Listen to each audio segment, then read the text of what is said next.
high achievers, leadership, time traveling with your mind with Melina, generational differences, mindfulness, manifesting, the power of openness with Wendy, and meaningful work, and there's other kind of topics intertwined in there. Well, yeah. But like, reflecting on that, I thought, man, we've covered some big, heavy-hitting topics.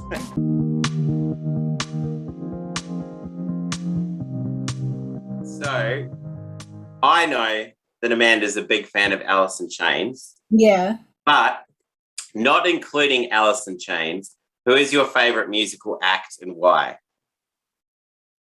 God, it's hard to pick one. Do I have to pick one?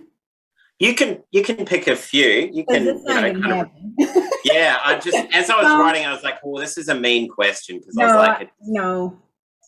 I guess. Okay, so the first ones that would come to mind are, well, one of the first ones that comes to mind is Korn, which is kind of maybe a far cry from Alice in Chains. Although I just saw them; they toured together last year or 2 years. Oh, I wondered. So you've been to the concert? Yep. Oh yeah. Cool. But, they actually toured together 2 years ago, but they were, back in the day, they were two of my favorite bands.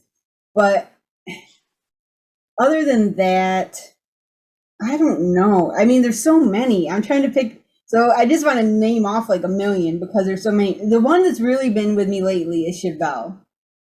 Oh, Chevelle's great. Yeah. So, I mean, I grew up, obviously, with Alice in Chains. So you're talking about all the grunge scene. So you got Pearl Jam, Soundgarden, Queensryche, Candlebox, all these groups that kind of came out. I was never really a big Nirvana fan. But of course, all of those, I love all of those because that was just my time. Because I was in high school during that time. So, of course, all of those, Nine Inch Nails.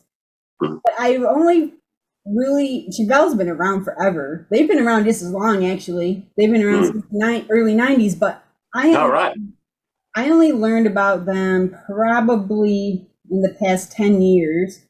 And even then, I didn't really start getting into them that much until maybe past 5 years, I would say. And I'm almost out of time. But they, they are just amazing. So they're like my favorite at the moment.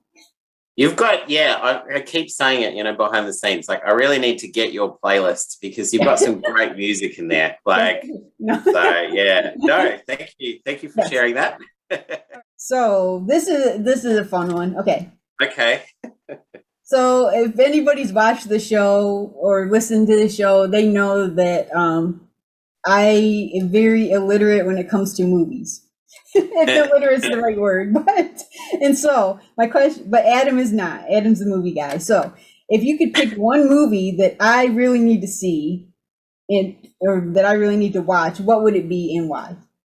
Oh, now that's tricky. This is like the musical question. I find almost kind of serious like the musical question. Yeah. I'm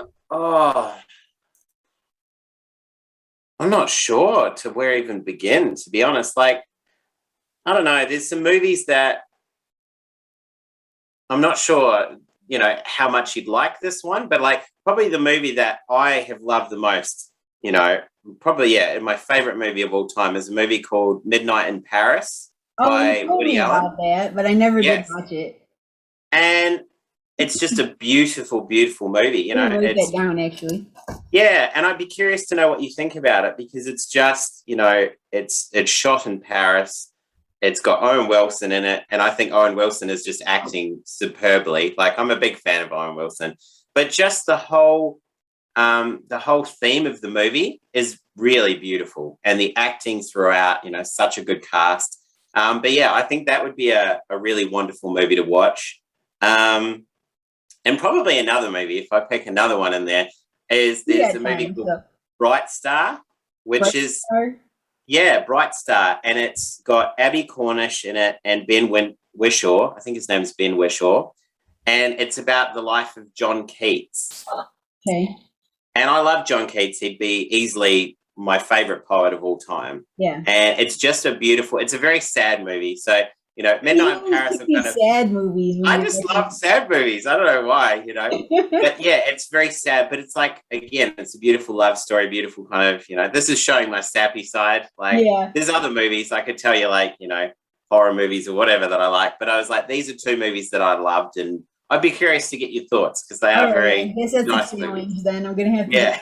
I thought It's you were not gonna like say American Psycho, one of, Amanda's and my favorite movies. I'd have to say American Psycho, hands down. Love that movie. So, very different tastes in very that. different. I know. I thought you were gonna say like The Matrix or Star Wars or something. Because Yeah, no, yeah, I which haven't watched did. any of these movies. Yeah, see, I love that's a good point too, because, not that I'll keep going because I'm over time. But yeah, there's so many movies that I'm like, oh, have you seen this one, Amanda? No. I'm like, Well, that's it. Because every time, that's why I asked the question. Because every time we're talking about movies, I'm like, no, no, yeah, no. there's heaps. I'm gonna have to write you a list. So you should send me the Okay, music. I'll send you the movies. there we Yeah. go. That's a deal.